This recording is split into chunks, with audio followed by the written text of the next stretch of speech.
Hello!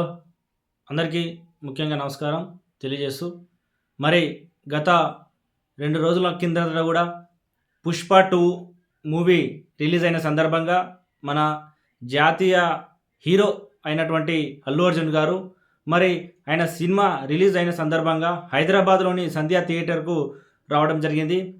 అయితే సామాన్యంగా ఒక హీరో అనేది సినిమా రిలీజ్ అయినప్పుడు వెళ్ళడము సహజమే. కానీ వెళ్ళినటువంటి హీరో గారు అతను ఒక నేషనల్ హీరో అయినప్పుడు మరి అక్కడ వెళ్తున్నప్పుడు సందర్భం లోపల కొన్ని నియమ నిబంధనలు పాటించాల్సిన అవసరం ఎంతైనా ఉంటుంది. ఎందుకోసం అంటే ఒక నేషనల్ హీరో అయినప్పుడు ఎంతో లక్షలాది మందిగా అభిమానులు చాలా ఉండడం అనేది మనం చూస్తూ ఉంటాం. ఆ లక్షలాది మంది అభిమానులు ఉన్నప్పుడు ఖచ్చితంగా ఉన్నటువంటి సమాజం లోపల హీరో గాని, ఆయన వీఐపీ లెవెల్‌లో ఎక్కడైనా వెళ్ళినప్పుడు గాని, కనీసం లా అండ్ ఆర్డర్ సమస్య అంటే అక్కడ ఉన్నటువంటి ప్రేక్షకులు ఎవరైతే హీరోను చూడాలనే ఉద్దేశంతోటి ఎక్కువ సంఖ్యలో వస్తా ఉంటారు. దీని వలన సమాజానికి అక్కడ ఉన్నటువంటి స్థానిక అక్కడ ఉన్నటువంటి ప్లేస్ లోపల ఖచ్చితంగా క్రౌడ్ ఏర్పడి ఇబ్బందులు ఏర్పడుతూ ఉంటాయి. దాని వలన ఆయనను తీసుకోవాల్సిన ఇబ్బంది ఖచ్చితంగా అక్కడ సినిమాకి వెళ్ళిన సందర్భంలో అక్కడ ఉన్నటువంటి సినిమా థియేటర్ మేనేజ్మెంట్ గాని, ముఖ్యంగా హీరో నేను సినిమా తీస్తున్నా, డబ్బులు పెడుతున్నా, అనవసరంగా నేను ఎటైనా ఎళ్తా, ఏం చేస్తా అంటే కొన్ని అనేది సమాజంలో ఊరుకునే ప్రసక్తి లేదు. ఎందుకోసం అంటే ఖచ్చితంగా హీరో గారు అక్కడ వెళ్తున్నటువంటి అక్కడ ఉన్నటువంటి లోకల్ పోలీస్‌కు లెటర్ రాయాల్సి ఉంటది. పోలీస్ ద్వారా నేను ఇక్కడ వస్తున్నానని చెప్పి వాళ్ళకి సమాచారం ఇచ్చి, అక్కడ ఉన్నటువంటి వాళ్ళకు ఇన్ఫర్మేషన్ ఇస్తే అక్కడ ఎలాంటి ఇబ్బందులు లేకుండా పోలీస్ ప్రొటెక్షన్ అనేది చూసుకుంటూ ఉంటారు. అదేవిధంగా ఆ సినిమా థియేటర్ ఎవరైతే మేనేజ్మెంట్ ఉన్నారో సంధ్యా థియేటర్ మేనేజ్మెంట్ వాళ్ళు ఖచ్చితంగా ఒక సినిమాకు హీరో వస్తున్నారంటే ఖచ్చితంగా వాళ్ళకి సమాచారం ఉంటది. సమాచారం ఉన్నప్పుడు వాళ్ళు తీసుకోవాల్సిన నియమ నిబంధనలు, జాగ్రత్తలు ఖచ్చితంగా తీసుకోవాలి. అలా ఉన్నటువంటి ప్రైవేటు సిబ్బంది అయినా సరే, ప్రైవేటు సెక్యూరిటీ అయినా సరే, వాళ్ళ నుంచి ఖచ్చితంగా ఒక హీరో వస్తున్నాడు, రిలీజ్‌కి వస్తున్నాడు అంటే మినిమమ్ వేల పైన, లక్షల పైన ఈరోజు అభిమానులు రావడానికి అవకాశం ఉంటది. అసంటి సందర్భంలో మరి ఖచ్చితంగా వాళ్ళు థియేటర్స్‌కి వస్తున్న నిబంధన ఎందుకు తీసుకుంటలేరు? అక్కడ ఉన్నటువంటి పోలీసు వాళ్ళకు సమాచారం ఇవ్వాలి.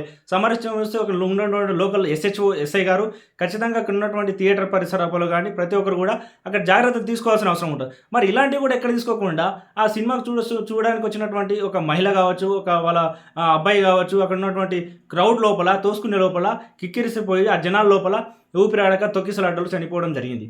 ఆ పిల్లగాడు కూడా ఇప్పుడు చాలా ప్రాణాపాయ స్థితిలో ఉంటున్నాడు. మరి దీనికి సంబంధించిన ఖచ్చితంగా అల్లు అర్జున్ గారు ఎందుకు నిర్లక్ష్యం వహిస్తా ఉన్నారు? అంటే సినిమా నేషనల్ లెవెల్‌లో డబ్బులు పెట్టి ఒక బిజినెస్ లోపల ఒక వ్యాపారంలాగా సినిమాలు తీసి విచ్చలవిడిగా సమాజంలో నేను తిరుగుతా, ఏం లేకుండా నేను హీరో గదా! నా ఇష్టం వచ్చినట్టు పోతా అంటే ఇక్కడ ఊరుకునే ప్రసక్తి లేదు. కుదరదు. ఎందుకోసం అంటే కానీ నీ వలన ఇక్కడ ఉన్నటువంటి సొసైటీ గానీ, పబ్లిక్ గానీ ఎక్కడ కూడా ఇబ్బందులు కావద్దు. అది ప్రాణాపాయ స్థితిలో పోతుందంటే ఖచ్చితంగా ఇండైరెక్ట్‌గా నువ్వు నేరస్తుడివే. ఒక ప్రాణం పోయిందాడ, ప్రాణం పోయినప్పుడు తీసుకోవాల్సిన జాగ్రత్తలు మీరు తీసుకోలేదు. తీసుకోకపోతే ఇది ఎవరి వలన ఇబ్బంది? కాబట్టి ఖచ్చితంగా అల్లు అర్జున్ గారి పైన కేసులు పెట్టడము, ఆయనను అరెస్ట్ చేయడము చట్టపరంగా ఖచ్చితంగా కరెక్టు సరైన మార్గం లోపల పోలీస్ సిబ్బంది వ్యవహరిస్తున్నారు. ఈ తెలంగాణ పోలీస్‌కు నిజంగా కృతజ్ఞతలు తెలియజేస్తా ఉన్నాం. ఇదే విధంగా ఎక్కడ గానీ ఈ సినీ రంగంలో గానీ ఎవరైనా సరే ఉంటారు. కాబట్టి ఖచ్చితంగా వాళ్ళు తీసుకోవాల్సిన నియమ నిబంధనలు తీసుకోవాలి. ఈళ్ళకు ఎవరైతే ప్రాణం కోల్పోయిందో వాళ్ళ కుటుంబానికి ఖచ్చితంగా హీరో అయినటువంటి అల్లు అర్జున్ గారు ఖచ్చితంగా ఇప్పుడున్నటువంటి అబ్బాయి గానీ, వాళ్ళ ఫ్యామిలీ గానీ మొత్తం జీవితాంతం వాళ్ళకి సరిపడా బాగోగులు చూసుకోవాల్సిన అవసరం ఎంతైనా ఉంది. ఖచ్చితంగా చట్టపరమైన చర్యలు అల్లు అర్జున్ గారిని తీసుకోవాలి. ఆయనను అరెస్ట్ చేసి కావడం కాకుండా రిమాండ్ కూడా తరలించాల్సిన అవసరం ఎంతైనా ఉంది. దీని వలన ఇంకా సినీ రంగ పరిశ్రమలో కూడా ప్రతి ఒక్కరు కూడా ఇదొక ఉదాహరణగా జరగాలి. ముఖ్యమంత్రి గారిని కూడా మేము కోరుతా ఉన్నాం. ఖచ్చితంగా సినీ రంగంలో కానీ చట్టపరంగా ఎవరున్నా ఎంత పెద్ద స్థాయిలో ఉన్నా ఖచ్చితంగా ఎక్కడ కూడా చోటు ఇవ్వకుండా పోలీసుకు ఉన్నటువంటి ఫుల్ పవర్ ఇచ్చి చట్టపరంగా ఖచ్చితంగా చట్టం పైన చర్యలు తీసుకోవాలని కోరుతా ఉన్నాం. ధన్యవాదాలు.